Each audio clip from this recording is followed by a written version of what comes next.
Hello guys, कैसे हैं आप लोग। Guys, welcome back to another video of electrostatics. आज हम इलेक्ट्रोस्टैटिक्स में principle of superposition and electrical permittivity करने जा रहे हैं। दोनों ही टॉपिक्स बहुत ही इम्पोर्टेंट है, तो आप लोग ध्यान से देखिए, पेन कॉपी निकाल लीजिए। चलिए वीडियो शुरू करते हैं। तो जो हमारा पहले हम करने वाले हैं वो क्या हमारा प्रिंसिपल ऑफ सुपरपोजिशन। क्या करेंगे हम? Principle principle of superposition.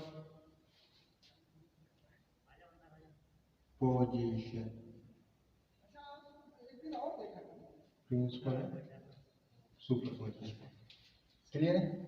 तो अब हम करने जा रहे हैं प्रिंसिपल ऑफ सुपरपोजिशन। तो प्रिंसिपल ऑफ सुपरपोजिशन कब आता है? तो गाइस, इससे पिछले वीडियो में हमने पढ़ा कूलम्ब्स लॉ के बारे में। और कूलम्ब्स लॉ क्या था कि दो चार्ज के बीच में जो फोर्स लगेगा, ठीक है, जो दो चार्ज के बीच में इलेक्ट्रोस्टैटिक फोर्स होता है उसे हम क्या कहते हैं? कूलम्ब्स लॉ कहते थे। उसको हम किसके थ्रू कहते थे? कूलम्ब्स लॉ के थ्रू पढ़ते थे। तो जब दो चार्ज होंगे तब तो हमें पता है फोर्स क्या होता है। जब दो चार्ज था हमारा फोर्स कितना था? मान लो डिस्टेंस अगर r हो तो कूलम्ब्स ने हमें बताया था F equal to K।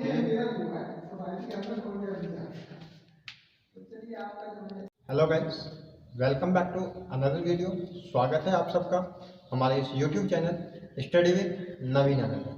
Guys, हम फिजिक्स का दूसरा लेक्चर करने जा रहे हैं इलेक्ट्रोस्टैटिक्स का, जिसमें हम आज पढ़ेंगे principal of superposition and electrical permittivity का। इससे पहले हमने कूलम्ब्स लॉ किया था, vector form of Coulomb's law किए थे, उससे कुछ एप्लीकेशंस देखे थे और न्यूमेरिकल्स किए थे। गाइस, प्रिंसिपल ऑफ सुपरपोजिशन क्या है? प्रिंसिपल ऑफ सुपरपोजिशन मेनली क्यों आया है? तो आपने कूलम्ब्स लॉ में क्या पढ़ा था? कूलम्ब्स लॉ में हमने पढ़ा था कि दो चार्ज Q1 और ये हो गया Q2, ये एक दूसरे पे कितना फोर्स ऑफ लगाते हैं, कितना इलेक्ट्रोस्टैटिक फोर्स लगाते हैं। वो फोर्स ऑफ इंटरेक्शन दो चार्ज के बीच में कितना होता है वो हमने कूलम्ब्स लॉ में पढ़ा। और वो कितना था हमारा? F equal to K Q1 Q2 upon R square. अगर चार्जेस दो से ज़्यादा हो, 3 हो और मोर देन 3 हो, तब फोर्स ऑफ अट्रैक्शन क्या? तब फोर्स ऑफ अट्रैक्शन हम कैसे निकालें? तो वो हम निकालते हैं प्रिंसिपल ऑफ सुपरपोजिशन। तो हमारा टॉपिक है प्रिंसिपल ऑफ सुपरपोजिशन। आप पेन कॉपी निकाल दीजिए, हेडिंग डालिए principal of superposition. Principal of superposition clear है। हमारा टॉपिक क्या है? पहला प्रिंसिपल ऑफ सुपरपोजिशन। तो देखिए, एक चार्ज हमारा क्या है? मान लीजिए एक चार्ज है हमारे पास Q1, दूसरा चार्ज है Q2, एक थर्ड चार्ज है Q3। एक चार्ज है Q1, दूसरा चार्ज है Q2 और थर्ड चार्ज है Q3। क्लियर है। तो इस Q3 पे मान लीजिए ये Q1 फोर्स लगाएगा, कितना फोर्स लगाएगा? Force on third due to 1 force 31। ये लगाएगा, कितना लगाएगा? ये लगाएगा force on third due to second F32। Clear. तो ये Q1 भी इस पे लगा रहा है, Q3 भी लगा रहा है, तो इस पे टोटल फोर्स होगा F नेट जो होगा वो कितना होगा? तो देखिए, ये एक वेक्टर हो गया, ये एक वेक्टर हो गया, इस वेक्टर का रिजल्टेंट यही तो हमारा F नेट होगा, और F नेट कितना होगा? F नेट इक्वल टू हमारा होगा F31 प्लस F32। क्लियर है। दिख रहा है आप सबको? ये हो सकता है कि मैंने कुछ छोटा लिख दिया हो तो नहीं दिख रहा हो, तो एक बार मैं फिर से इसको लिख देता हूँ ताकि आपको अच्छे से समझ में आ जाए। ठीक है, थोड़ा बड़ा ताकि आपको अच्छे से क्लियर हो।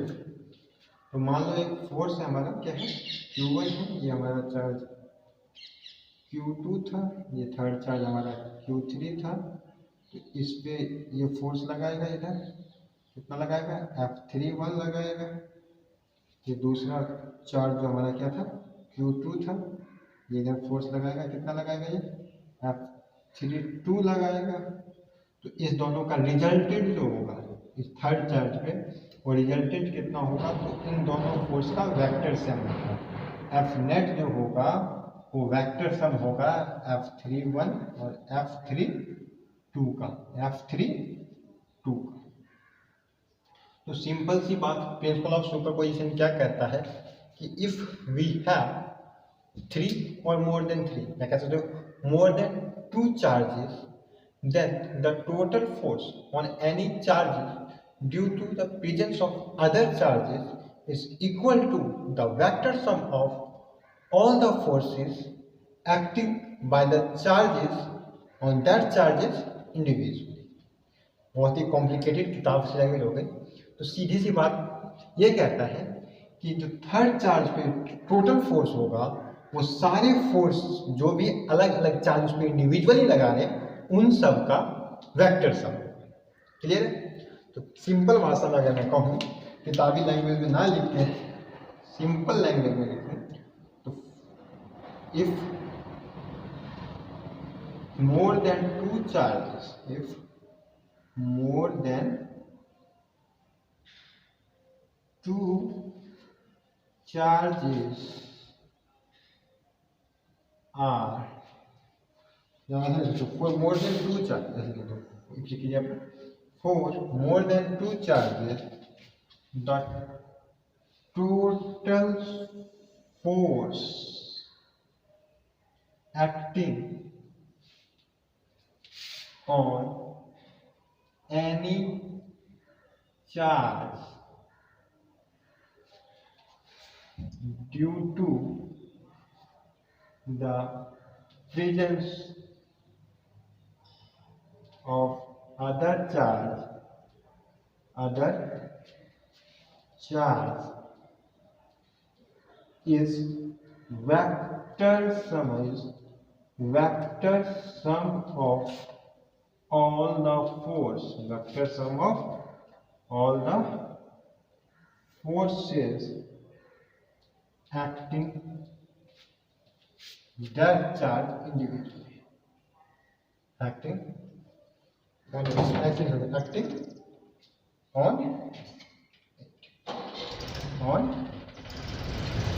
ये आपने किसके बोला ना, इन सब के इंडिविजुअल, सारे इंडिविजुअल फोर्स के वेक्टर सम के इक्वल। क्लियर है? ये हो गया 3 चार्ज। अगर n नंबर ऑफ चार्ज हो तो क्या होगा, इसको आप नोट कर लीजिए जल्दी से, मैं इसको फिल अप करता हूँ। n नंबर ऑफ चार्जेस होगा तो हमारा फोर्स क्या होगा, ये जल्दी से देख लेते हैं हम। ठीक है,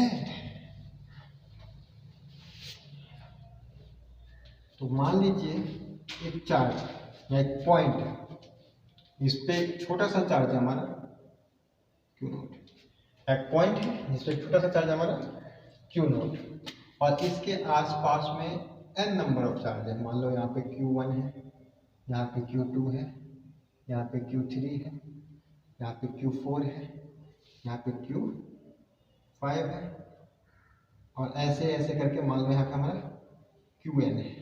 ऐसे हमारे पास कितने फोर्स है, Qn है। तो ये क्या करेगा, अगर मैं इस पे टोटल फोर्स निकालूं, इस पॉइंट पे टोटल फोर्स कितना है due to presence of this n charges, the total force due to presence of this n charges, तो ये डिस्टेंस मान लो कितना हो जाएगा, 1 से 0 8 है, तो ये फोर्स कितना हो जाएगा 0, इसलिए लगाएगा इधर, ये हमारा क्या हो गया 2 से 0 20, और ये क्या जाएगा फोर्स ऑन 0 ड्यू टू 2, ये इसे लगेगा, ये इधर लगाएगा F03, और ये कितना लगा है R, कहाँ से कहाँ तक 3 से 0 तक, 3 से 0 तक। ये भी लगाएगा एक फोर्स, ऐसे लगाएगा। ये फोर्स कितना हो जाएगा हमारा F04, और ये थोड़ा सा अलग होगा ऐसे, ये ऐसे, और ये हमारा हो गया 40। ऐसे ही ये F5 लगाएगा, ऐसे ही ये Q5 लगाएगा, ठीक है 05। ऐसे ये NH चार्ज लगाएगा F0। तो ऐसे सब इंडिविजुअली इस पे फोर्स लगाएंगे। तो F टोटल जो होगा, F नेट जो होगा वो क्या होगा, तो F01 plus 02 plus 03 and so on, कहाँ तक F01। अब आपको एक चीज इसमें और समझ में आ रही होगी या कंफ्यूज कर देगा। सर आप सबके दिमाग में क्वेश्चन आना चाहिए कि क्या कि इस Q0 पे ये Qn लगा रहे हैं, क्या ये Q1 Qn पे नहीं लगाएगा या Q5 Qn पे नहीं लगाएगा? तो लगाएगा।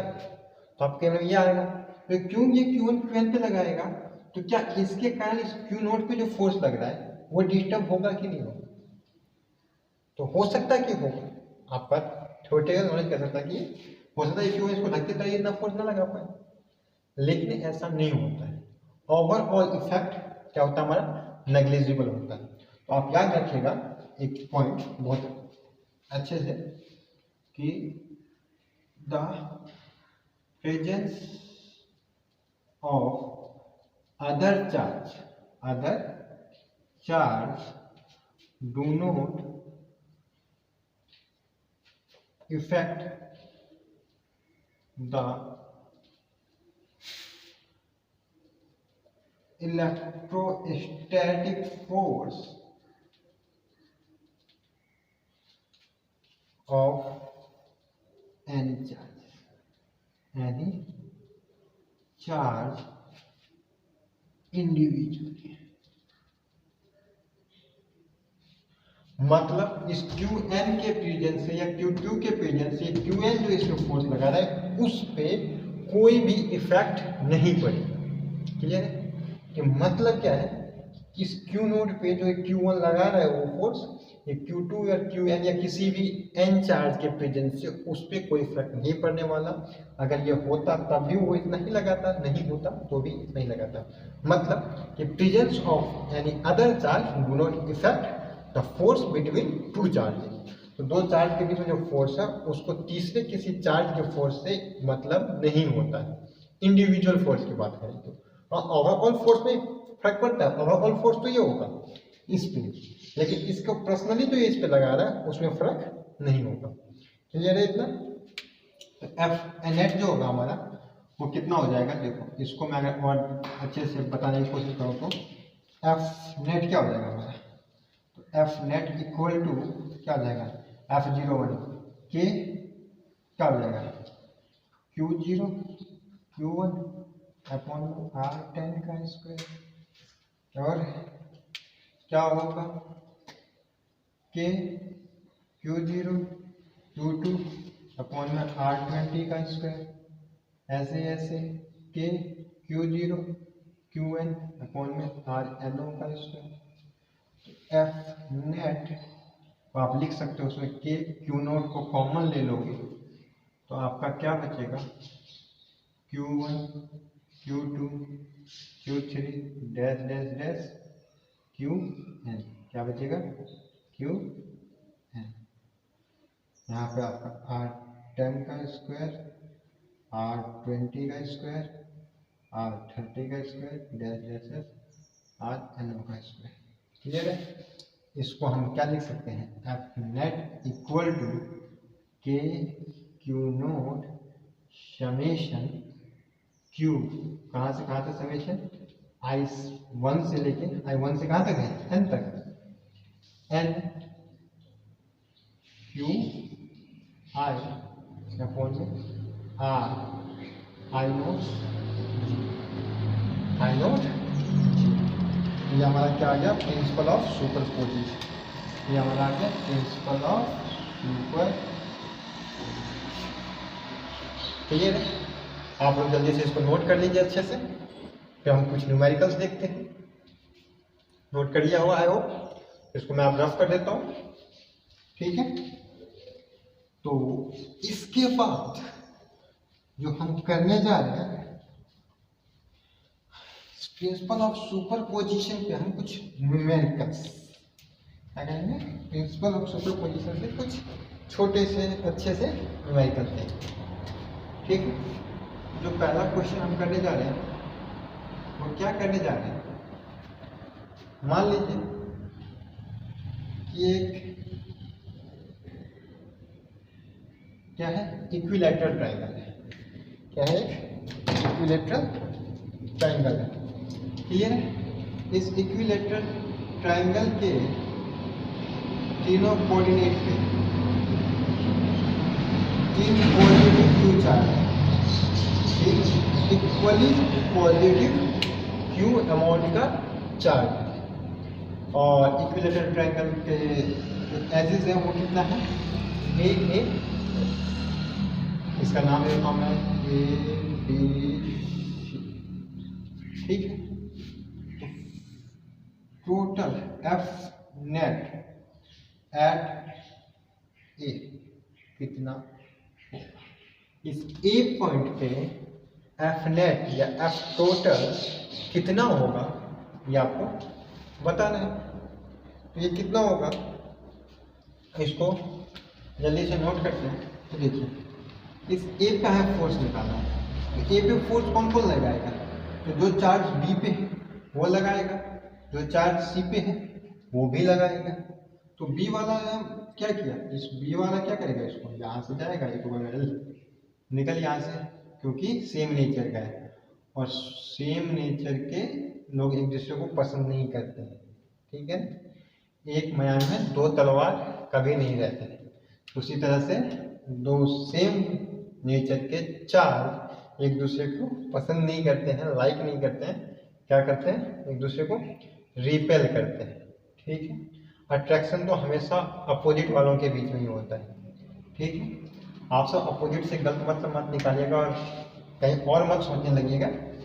तो हमेशा क्या होता है कि सेम नेचर वाले दूसरे को रिपेल करते हैं। तो क्यू ए बी क्या करेगा, एक को रिपेल करेगा, ए सी भी पॉजिटिव है तो ये भी एक को क्या करेगा, रिपेल करेगा। इस ए को ये भी क्या करेगा, जैसे जाके रिपेल करेगा, ये भी इसको रिपेल करेगा। तो ये फोर्स हमारा कितना हो गया, F B A B force on A due to B, ये क्या हो जाएगा एफ ए सी। तो एफ नेट कितना होगा, इन दोनों वेक्टर का सम होगा, इन दोनों का वेक्टर सम किधर होगा, ये हमारा एफ नेट होगा, ठीक है। और ये एफ नेट कितना होगा ये आप निकाल सकते हो। तो देखिए ये एंगल 60 होगा, ये एंगल भी 60 होगा, तो ये एंगल हमारा कितना होगा, अगर इसका एंगल देखें उस वेक्टर के बीच का, तो ये हमारा कितना हो जाएगा 60 डिग्री। क्लियर है, ये भी 60 है, तो वर्टिकली अपोजिट एंगल भी आप कह सकते हो मैथ के हिसाब से देखें तो, ठीक है। तो ये एंगल हमारा कितना होगा 60 डिग्री होगा। तो ये एंगल 60 है, तो एफ नेट आपने वेक्टर में पढ़ा होगा, एफ नेट इक्वल टू कितना हो जाएगा, तो एफ नेट इक्वल टू हो जाएगा आपका F A B plus F A C, ठीक है। और as we no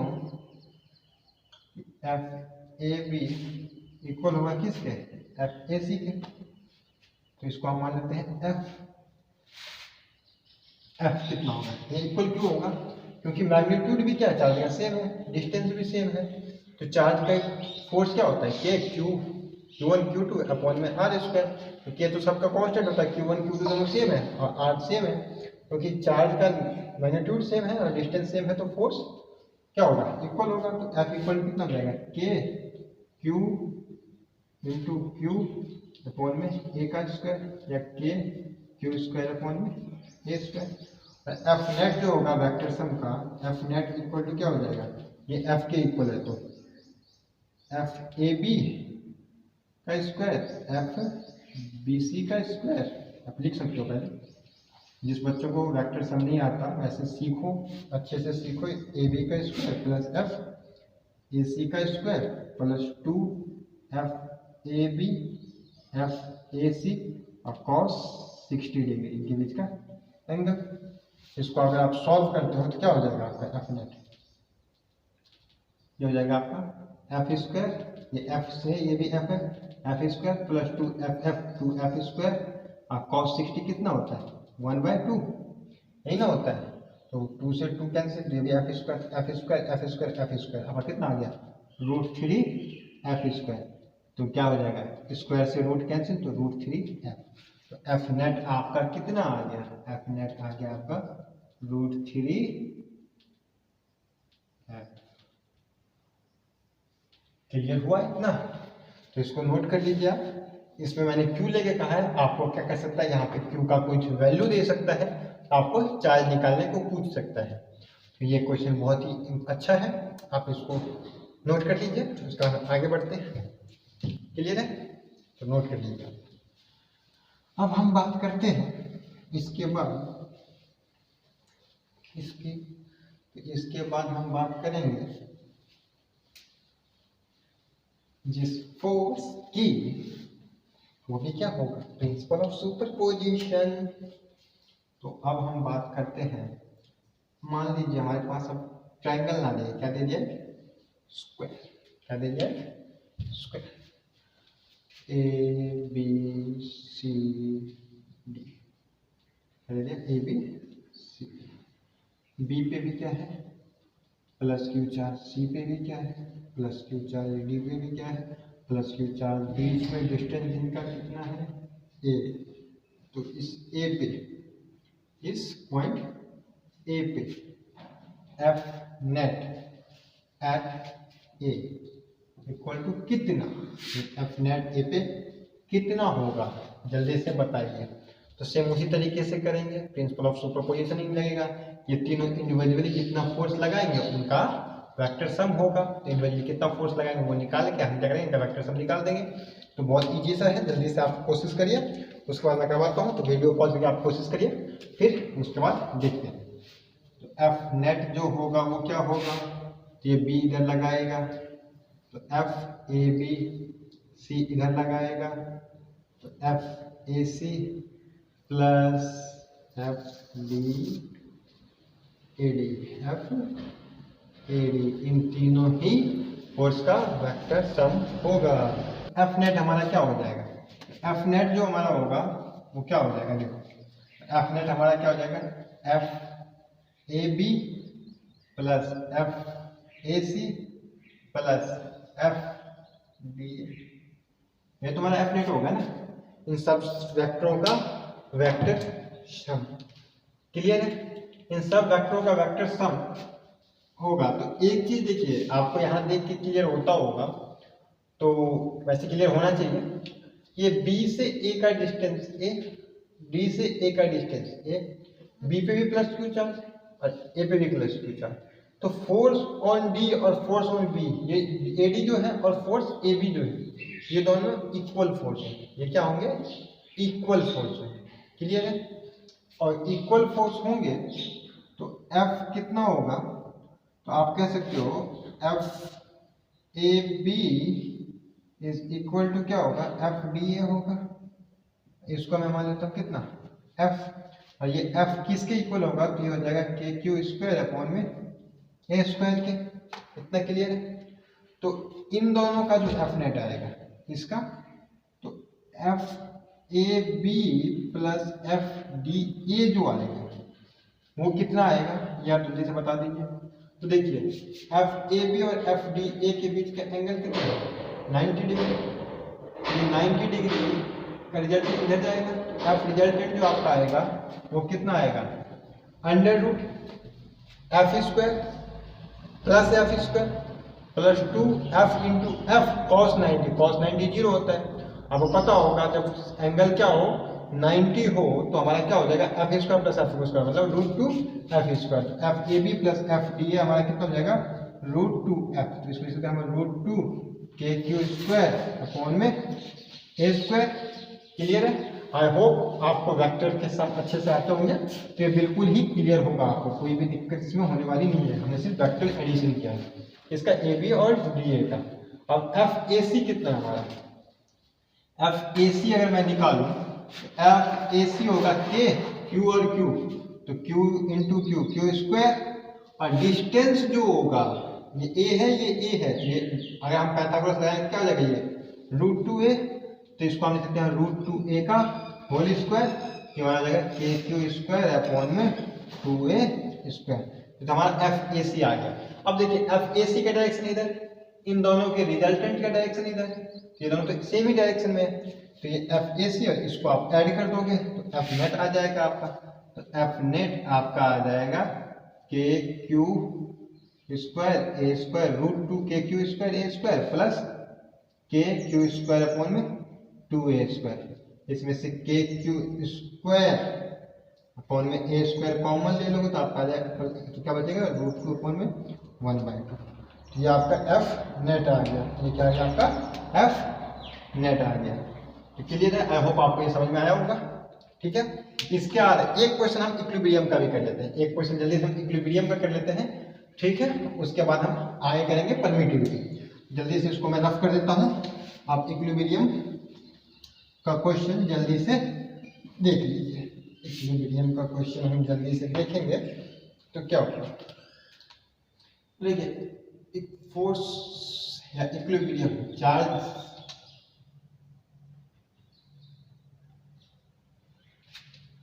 are in equilibrium और क्या कहते हैं इक्विलिब्रियम कंडीशन, क्या कहते हैं इक्विलिब्रियम कंडीशन। इस पे क्वेश्चंस कैसे आते हैं वो जल्दी से हम देख लेते हैं। इक्विलिब्रियम कंडीशन पे क्वेश्चन क्या होगा आपका, देखिए एक चार्ज Q, दूसरा चार्ज 4Q, इनके बीच का डिस्टेंस है L, बीच का डिस्टेंस है L। इसके बीच में हमने थर्ड चार्ज प्लेस किया, बीच में कहाँ किया हमको पता नहीं, आपको फाइंड क्या करना है,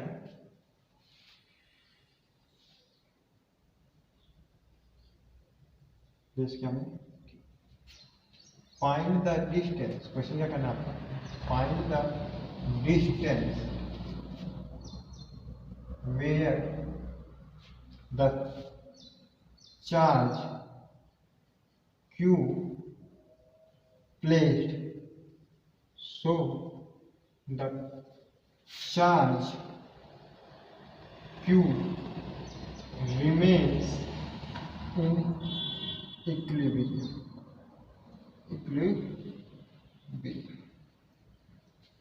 अब इस Q चार्ज को आप इसमें कहाँ प्लेस करेंगे, इस जगह पॉइंट पे, ये Q चार्ज हो क्या हो इक्विलिब्रियम में हो।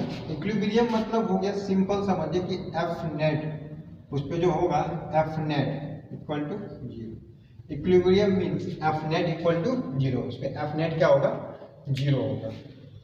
कोई भी चीज इक्विलिब्रियम में उसका मतलब उसमें FNet क्या हमारा 0 है। यहाँ पे हमारा चार्ज Q जो है वो किस में है इक्विलिब्रियम में, तो इस चार्ज Q पे जो टोटल फोर्स लगेगा वो भी क्या होगा हमारा 0 होगा।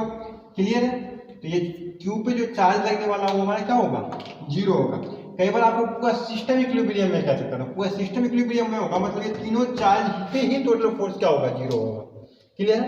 लेकिन हमें यहाँ पे क्या कह रहा है कि ये वाला चार्ज क्या है इक्विलिब्रियम में, तो इस पे जो टोटल फोर्स लग रहा है वो 0 होगा। तो इस चार्ज को कहाँ प्लेस करेंगे बीच में कि 0 हो सकता है। तो पहले तो एक चीज आप लोग के दिमाग में क्लियर हो जाए कि यहाँ पे 0 होगा कि नहीं होगा। देखिए ये पॉजिटिव चार्ज लेते हैं तो भी यहाँ पे 0 होगा, क्यों, ये क्या करेगा इसको रिपेल करेगा, और यहाँ पे हमारा +4Q चार्ज है तो ये भी क्या करेगा इसको रिपेल करेगा। ठीक है, तो ये भी रिपेल करेगा और ये भी इसको रिपेल करेगा। तो इधर से ये रिपेल कर रहा है, इधर से ये रिपेल कर रहा है, तो इक्वल अपोजिट फोर्स है, तो टोटल फोर्स 0 हो सकता है। अगर नेगेटिव होता तो ये अट्रैक्ट करता है, इधर से ये अट्रैक्ट करता, इधर से ये अट्रैक्ट कर रहा है, इधर से ये अट्रैक्ट, तब भी अपोजिट फोर्स। तो ये क्यू हमारा पॉजिटिव हो नेगेटिव उससे फर्क नहीं पड़ता, इस पे एफ नेट 0 हो सकता है। कैसे क्यू को कहाँ प्लेस करें, इससे कितनी दूर प्लेस करें ताकि इस पर 0 हो, वही तो हमें निकालना है। तो सबसे पहले फोर्स लगाना है, ए लगाना है। कितना फोर्स लगाना है, तो एफ इज सी पे लगाएंगे, F C A, force on C due to A, और ये लगा दें एफ सी बी। क्लियर है। मान लो ये सी ए से कितनी डिस्टेंस पे है, एक्स डिस्टेंस पे है, और ये कितना है, तो ये कितना लगेगा एल माइनस एक्स।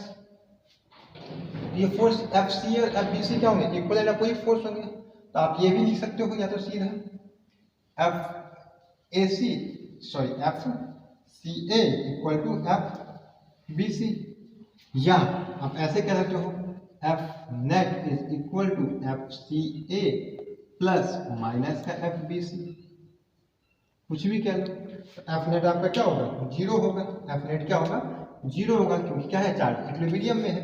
ये 0 होगा तो एफ सी ए कितना होगा, एफ सी ए निकालना तो आपको के, चार्ज एक हो गया क्यू, अप्लाइड चार्ज हमारा हो गया जो फोर्स लगा रहे small Q, distance x square. ऐसे सेम यहाँ पे माइनस ले लो, क्या हो जाएगा K Q into 4q upon में एल माइनस एक्स का होल स्क्वायर। ठीक है। अब इसको अगर यहाँ पे मैं करूँ सॉल्व तो क्या हो जाएगा, K Q by Q X square equal to 4k Q by Q upon में एल माइनस एक्स का होल स्क्वायर। के क्यू से के क्यू कैंसिल, तो आपका आ जाएगा एल माइनस एक्स का होल स्क्वायर अपॉन में एक्स स्क्वायर इक्वल टू 4। तो L minus X by X, ये होल स्क्वायर क्या जाएगा, इसको बना देगा 2, क्या बना देगा आपका 2। तो ये देखिए प्लस माइनस 2 2 आएगा, तो प्लस का भी और माइनस का भी। तो हम जनरली प्लस का लेते हैं क्योंकि डिस्टेंस हमेशा माइनस का भी नहीं आता है, जनरली क्या लेंगे प्लस का लेंगे, तो हमारा प्लस हो जाएगा। तो आप करोगे इसको, मैं यहाँ से देखो यहाँ पे सॉल्व करता हूँ, तो हमारा हो जाएगा L minus X equal to 2x, तो एल इक्वल टू 3x और X equal to L by 3। तो हमारा क्या कह सकते हैं हम कि the charge q must be place at distance l by 3 from a towards b। b की तरफ a से l बाई 3 डिस्टेंस पे q को रखेंगे तो हमारा क्या होगा, ये इक्विलिब्रियम में रहेगा। तो ये क्या होगा, इक्विलिब्रियम में रहेगा। इक्विलिब्रियम में इसलिए रहेगा क्योंकि इसको देखो आप क्या करोगे, आप जैसे इसको l बाई 3 पे रखा, ये हमारा डिस्टेंस आ गया l बाई 3, अब तो ये 0 है, ये क्या है l, अब ये बचा l बाई 3, तो ये क्या हमारा l बाई 3। अब इसको जैसे इससे इधर लाओगे तो क्या हो जाएगा, ये डिस्टेंस कम हो जाएगा, ये फोर्स फिर से बढ़ जाएगी, ये फिर से इसको धक्का मारेगी और ये फिर से वहां पहुंच जाएगी। इधर लाओगे तो ये डिस्टेंस कम हो जाएगा, ये फोर्स बढ़ जाएगा, फिर से इसको धक्का मारेगा, ये यहीं हो जाएगा। तो आप इसको हिलाओगे भी, यहाँ से थोड़ा बहुत आगे पीछे करोगे तब भी क्या होगा, ये वापस से उसी पोजीशन पे आ जाएंगे। और हिलाने के बाद ये ऐसे ऐसे मूवमेंट करेंगे, तो ये पूरा इक्विलिब्रियम में होगा, ऐसे जंप भी दे सकता है आपको। क्लियर हुआ इतना, ये आप देख लो l बाई 3। इस क्वेश्चन को आप नोट कर लो, फिर मैं आपको इसे शॉर्ट कर बनाता हूँ कि आप डायरेक्ट कभी आपका जेईई मेंस या में ऐसा क्वेश्चन आया, अदर एग्जाम में आया, एडवांस में ऐसा क्वेश्चन आया, तो आप डायरेक्ट ये l बाई 3 कैसे निकाल सकते हो। तो उसका एक शॉर्टकट तरीका है, वो आपको बता देता हूँ मैं। अगर चार्ज सेम नेचर का हो, चार्ज कैसा हो, सेम नेचर का हो, ठीक है, चार्ज क्या हो, सेम नेचर का हो, सेम चार्ज के लिए, सेम चार्ज के लिए x निकालने का फॉर्मूला होता है अंडर रूट q2 अपॉन में root q2 plus root q1। हमेशा याद रखिएगा q1 is greater than q2। जो इन दोनों चार्ज में से जो बड़ा होगा वो हमारा क्या होगा, q1 होगा, जो छोटा होगा वो q2 होगा। ठीक है, और ये डिस्टेंस इनटू जो इनके बीच का डिस्टेंस है इनटू में एल, ये भी लिख लिया। ये हमारा डायरेक्ट है। इस क्वेश्चन का मैं डायरेक्ट तरीका लगाऊँ तो क्या लगेगा, x equal to root 1q upon में रूट कितना 4q plus sorry root 1q plus, इसको ज़्यादा अच्छे से ऐसे लिख लो आप, q1 प्लस q2 लिखो तो ज़्यादा अच्छा लगेगा, 4q प्लस 1q। इसको सॉल्व करोगे तो आपका आएगा ऊपर 1 अपॉन में 2 प्लस 1, 2 प्लस 1 इंटू में l है इंटू l, यहाँ पर लगेगा l बाई 3। जिसे डायरेक्ट आप निकाल सकते हो। ये तो सेम नेचर का है, प्लस प्लस वाला है, माइनस माइनस वाला है। अगर प्लस माइनस आ जाए या माइनस प्लस आ जाए तो आप क्या करोगे? तो आप क्या करोगे? अगर ये अपोजिट नेचर के हुए तो आप क्या करोगे? उसके लिए आपका शॉर्टकट जो होगा वो ये हो जाएगा। उसके लिए आप x इक्वल टू निकालोगे रूट Q2 अपॉन में under root Q1 minus Q2, under root Q1 minus Q2। ये सेम के लिए, ये अपोजिट चार्ज के लिए, अपोजिट चार्ज के लिए इनटू में एल कर दो, ये नोट कर लो आप। ये बहुत ही हेल्पफुल होंगे आपको डायरेक्ट सॉल्व करने के लिए, ठीक है। तो हमारा इक्विलिब्रियम की बात हो गई। आप सभी से इक्विलिब्रियम पे बहुत सारे क्वेश्चन आते हैं, सिमेट्री कंडीशन के भी बहुत सारे क्वेश्चन होते हैं, तो आप सब उनको क्वेश्चन करिए। इसको मैं रफ करता हूँ, इसके बाद हम पढ़ेंगे परमिटिविटी जल्दी से, ताकि वीडियो जल्दी ज़्यादा लंबा ना हो। जल्दी जल्दी परमिटिविटी को इसमें हम कंप्लीट करने की कोशिश करेंगे, ठीक है। देखते हैं परमिटिविटी। परमिटिविटी बहुत ही अच्छा सा टॉपिक है। क्या है हमारे टॉपिक? परमिटिविटी या इलेक्ट्रिकल परमिटिविटी। कई लोग कहेंगे सर ये इलेक्ट्रिकल परमिटिविटी है, तो हम इलेक्ट्रिकल परमिटिविटी देते हैं। इलेक्ट्रिकल परमिटिविटी, ठीक है।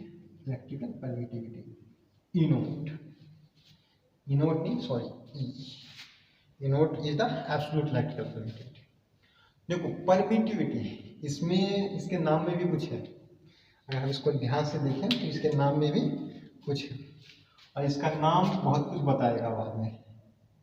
देखो इसमें क्या लिखा हुआ है? परमिट। क्या लिखा हुआ है? Permit, which means allow. इसका मतलब ही क्या होता है? अलाउ करना किसी चीज, ठीक है। तो ये क्या अलाउ करता है और कैसे अलाउ करता है देखेंगे। सबसे पहले आपने पढ़ा था कूलम्ब्स लॉ में, क्या पढ़ा था कि दो चार्ज के बीच में फोर्स कितना होगा? के Q1 Q2 अपॉन में आर स्क्वायर। इसको और अच्छे से लिखूं तो 1 अपॉन में 4 pi epsilon note Q1 Q2 upon में आर स्क्वायर। एप्सिलॉन नोट ना होके यहाँ पे ई लिखना बहुत अच्छा होगा। क्यों? कि 4 पाई परमिटिविटी Q1 Q2 अपॉन में आर स्क्वायर। एप्सिलॉन नोट तो तब होगा जब चार्ज किस मीडियम में हो? दो चार्ज के बीच का मीडियम एयर होगा या वैक्यूम होगा, तब एब्सोल्यूट परमिटिविटी या परमिटिविटी इन फ्री स्पेस होगा। अगर मीडियम कोई और हुआ तो फोर्स क्या होगा? तो उस टाइम पे हमारा ई नोट नहीं होगा। लेकिन जनरली जो हमें मिलता है बोर्ड एग्जाम तक में, आपको मेनली ई नोट ही मिलता है, हम ई नोट ही लेते हैं। ऑलमोस्ट 99% हम केस हमारा ई नोट पे ही सॉल्व होता है, तो मेनली हम ई नोट कह देते हैं। लेकिन एग्जैक्ट में ये है हमारा, ठीक है। तो आप कह सकते हो कि एफ जो है वो इनवर्सली प्रोपोर्शनल है किसके? परमिटिविटी के। इसका मतलब फोर्स जितना ज्यादा, या ऐसे कह सकते हो फोर्स जितना ज्यादा परमिटिविटी उतनी कम। अब परमिटिविटी जितनी ज्यादा फोर्स, ऐसे लिख सकते हो परमिटिविटी जितनी ज्यादा फोर्स उतना ही। तो इसका मतलब परमिटिविटी का मतलब क्या हो गया? परमिट करना, अलाउ करना। लेकिन ये फोर्स को रजिस्ट करता है, बिल्कुल अपोजिट काम कर रहा है। इसको करना क्या चाहिए? दो चार्ज के बीच में फोर्स को अलाउ करना चाहिए, लेकिन नाम के हिसाब से, नाम के हिसाब से इसको अलाउ करना चाहिए। लेकिन ये तो रजिस्ट कर रहा है, फोर्स घटा देता है। परमिटिविटी बढ़ती है तो फोर्स कम हो जाता है। ये नाम के अपोजिट काम क्या करता है, और नाम के अपोजिट काम है तो उसका नाम परमिटिविटी हमने क्यों रखा? एक अच्छा सा ट्विस्ट है जिसको आपको महसूस करना चाहिए, फील करना चाहिए। क्या कह रहा है कि दो चार्ज के बीच में अगर फील्ड जो है, ये जो फील्ड है, चार्ज के बीच में कोई फील्ड होगा, जो स्पेस होगी उसमें कोई मीडियम होगा। इसमें क्या होगा? कोई मीडियम होगा। दो चार्ज के बीच में एयर हो सकता है, वाटर में दो चार्ज हो सकते हैं, दो सॉलिड के बीच में दो चार्ज हो सकते हैं, ठीक है, ग्लास के बीच में दो चार्ज हो सकते हैं। तो ये जो मीडियम है, अगर ये मीडियम की परमिटिविटी ज़्यादा हुई तो फोर्स कम होगा। तो परमिटिविटी क्या करती है? जब दो चार्ज बॉडी क्या करती है? दो चार्ज बॉडी के बीच में कोई मीडियम है, क्या है? कोई मीडियम है। तो ये मीडियम क्या करती है? ये दो चार्ज बॉडी क्या करती है? इस मीडियम को पोलराइज करती है। क्या कर देती है? इनको पोलराइज कर देती है। और पोलराइज होने के कारण क्या होता है, इस मीडियम की अपनी भी एक फील्ड प्रोड्यूस हो जाती है और वो मीडियम अपने फील्ड को परमिट करता है। मीडियम पोलराइज होके अपने फील्ड को परमिट करता है और इसका फील्ड क्या करता है, इस चार्ज के फील्ड को डिक्रीज कर देता है और उनके फोर्स को कम कर देता है। अगर इसकी फील्ड कम हो गई इस चार्ज की, उसकी फोर्स कम हो जाती है। क्लियर है? तो ये परमिट करता है, किसको परमिट करता है? तो अपने फील्ड को परमिट करता है। तो आप कह सकते हो परमिटिविटी की एक डेफिनेशन आप लिख सकते हो यहाँ से, क्या कह सकते हो? परमिटिविटी की डेफिनेशन कह सकते हो, क्या कहते हो? Permittivity is the property of any medium which allows its own field and decreases the field, electric field of sun, and decreases the electric field of charge. याद रखिएगा क्या करता है ये? अलाउ करता है किसको? ऑन फील्ड्स को, अपनी फील्ड को, और डिक्रीज करता है, क्या करता है? चार्ज के, इलेक्ट्रिक फील्ड ऑफ चार्ज के फील्ड को डिक्रीज करता है। तो परमिटिविटी क्या है?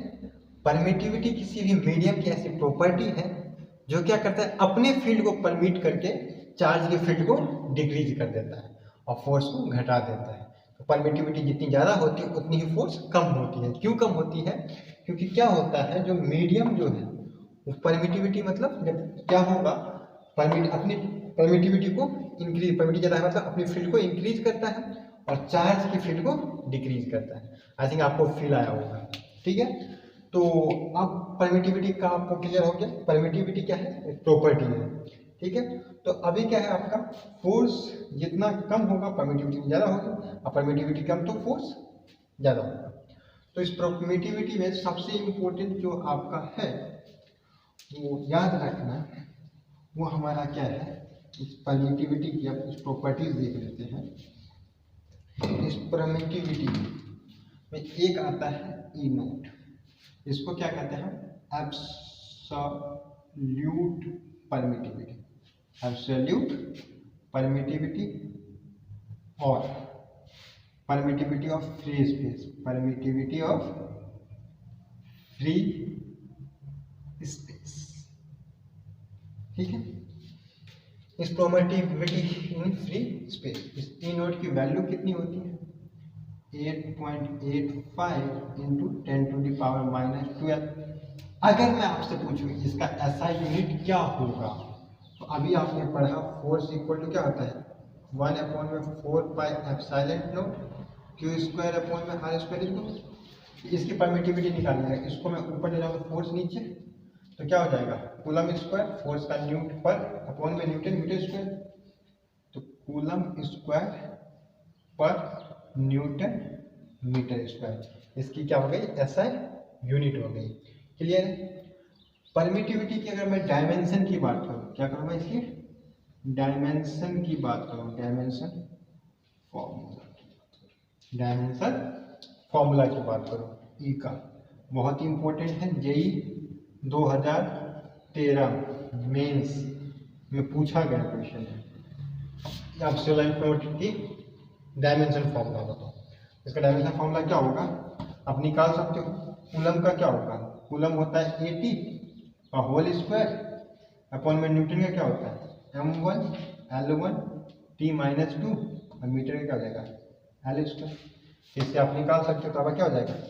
m-1 l1 और 2 माइनस का 3 l-3 t कितना हो जाएगा? -2 और ऊपर जाके ये क्या जाएगा? प्लस का 2, तो t4 और ये कितना हो जाएगा आपका? तो m-1 l3 t4 a2, ये इसका डायमेंशन होगा। क्लियर है? इसके अलावा और याद रखिएगा, ये जो परमिटिविटी होती है फ्री स्पेस, ये सबसे कम होती है। ई नोट सबसे कम वैल्यू है, ई मीडियम हमेशा इससे ज़्यादा ही होगा। इससे आप कह सकते हो permittivity of any medium is always greater than absolute permittivity या परमिटिविटी इन फ्री स्पेस और एयर। क्लियर है? तो किसी भी मीडियम में परमिटिविटी क्या होगी, एयर से ज़्यादा ही होगी। तो आप कह सकते हो force in any medium is always less than force in space. तो इलेक्ट्रोस्टैटिक फोर्स जो होगा किसी भी मीडियम में स्पेस वाले मीडियम से या एयर मीडियम से हमेशा हमेशा कम हो। क्लियर है? अब परमिटिविटी आप वैल्यू देखें तो हमारा एप्सिलॉन किसका था, इसका था। अगर मैं बात करूं गिलास की परमिटिविटी की, वो कितनी होती है? अगर मैं बात करूं गिलास की परमिटिविटी की तो वो कितनी होती है, ठीक है, वो देखते हैं। तो अगर मैं गिलास की परमिटिविटी लिखूं ई ऑफ गिलास तो वो होता है 3 into 0.1 10 to the power -11 coulomb square metre inverse metre square inverse. ठीक है, कम है किससे, किससे एब्सोल्यूट परमिटिविटी से या ई नोट से। अगर मैं वाटर की बात करूँ, ई वाटर की बात करें तो वो होता है 7.12 into 10 to the power -10 coulomb square metre inverse metre square inverse. ठीक, किसकी हो गई, वाटर की हो गई परमिटिविटी ऑफ वाटर। तो आपको लग रहा होगा कि सर ये सारी वैल्यू हमें याद करनी पड़ेगी क्या, सबकी अलग अलग यूनिट है। तो सबसे पहले कभी भी कूलम्स लॉ लगाना हो तो आपको जब ई नोट है मीडियम है तो उसमें तो आपको इसकी भी वैल्यू भी याद नहीं रखी। हमारा 4 नोट किसके इक्वल होता है, हमने पहले से ही सॉल्व कर रखा है। लेकिन फिर भी आप एक वैल्यू ई नोट याद रखने का, क्या होता है 8.85 into 10 to power -12 coulomb square metre inverse metre square inverse. ये आप याद रख सकते हैं, कभी काम आ सकते हैं। बाकी ये सब चीज़ें आपको याद, तो ये हमारे इसको याद नहीं करना है, ना ही इसको याद करना है, ना ही इसको याद करना है। अब क्या किया है, आपको इसने कॉम्प्लिकेटेड वैल्यू को ख़त्म करने के लिए साइंटिस्टों ने क्या किया, एक नए टर्म को लिया। उन्होंने इन सब की झंझट को दूर करने के लिए, टेंशन को दूर करने के लिए एक नए टर्म को लेके आए। वो होता हमारा रिलेटिव परमिटिविटी, जिसको हम क्या कहते हैं कि उन्होंने क्या कहा कि सबसे कम किसका परमिटिविटी, एयर का या फ्री स्पेस, उसको बेस बनाओ, उससे दूसरे की वैल्यू कंपेयर करो। ठीक है, वो कितना टाइम से, इससे बाकी वाटर की परमिटिविटी कितनी टाइम से है या एयर की परमिटिविटी कितनी टाइम से है, वो हम यूज कर सकते हैं। तो इन्होंने क्या कहा कि रिलेटिव परमिटिविटी को क्या मान लिया, permittivity in any medium upon permittivity in free space. इन्होंने क्या कहा, K is equal to permittivity of any medium permittivity of free space. उन्होंने कहा कि किसी भी मीडियम का जो परमिटिविटी हो जाएगा वो K ई नोट के बराबर हो जाएगा। K ई नोट को कई बार ER भी कहते हैं और इसको ER भी कहते हैं। क्या कहेंगे, ER या K इक्वल टू कितना हो जाएगा, permittivity of any medium equal to ER E naught हो जाएगा। ER की वैल्यू आपको पता होगी तो आप क्या करेंगे, किसी मीडियम की निकाल सकते हो। तो हर मीडियम की रिलेटिव परमिटिविटी उन्होंने बता दी, वो आसान होती थी याद करने में, तो वो हमें पता होनी चाहिए और वो हमको देखना होता है। इनकी वैल्यू से हमें कोई मतलब नहीं है। तो अगर ये हम निकाल सकते हैं, किसी मीडियम का फोर्स भी निकाल सकते हैं। तो सबसे पहले हम रिलेटिव परमिटिविटी का फॉर्मूला देखने या डेफिनेशन देखने की कोशिश करें, तो वो भी देखेंगे। तो अगर मैं इसकी टर्म से इसको डिफाइन करने की कोशिश करूँ, पहले वो कर लेता हूँ। तो क्या कह सकता हूँ कि रिलेटिव परमिटिविटी क्या होता है, तो it is a ratio of permittivity in any medium to the permittivity in free space, to the permittivity in free space. Clear है? फॉर एग्जाम्पल, तो अगर मैं परमिटिविटी किसी मीडियम में निकाल सकता हूँ, फोर्स भी निकाल सकता हूँ। तो फोर्स क्या था, इनवर्सली प्रोपोर्शनल था ना परमिटिविटी को। तो अगर ER EM by E note है तो फोर्स क्या हो जाएगा, F note by FM, F note by FM। तो मैं ये कह सकता हूँ कि ER इक्वल टू क्या हो जाएगा, F नोट बाई FM। तो किसी भी मीडियम का फोर्स मुझे निकालना है तो मैं F नोट अपॉन में ER नहीं कह सकता, FM इक्वल टू क्या जाएगा, F नोट अपॉन में ER नहीं हो जाएगा। Force in any medium is equal to force in free space upon में the relative permittivity of that medium. Clear है? तो ये चीज दो चीज याद रखना है, किसी भी मीडियम में फोर्स अगर निकालना हो तो क्या हो जाएगा, force in free space upon में relative permittivity of that medium, ये आप कह सकते हो। ठीक है, और इसको और अच्छे से लिखो तो आप क्या लिख सकते हो, 1/4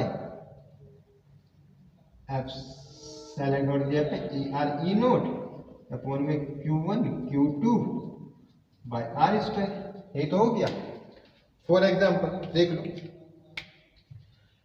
रिलेटिव परमिटिविटी अगर मैं वाटर की बात करूं तो वो कितनी होती है, रिलेटिव परमिटिविटी ऑफ वाटर होती है ER ऑफ वाटर, वो कितना होता है 80.4, कितना होता है 80.4। तो मुझसे पूछे कि force between two charges is what in water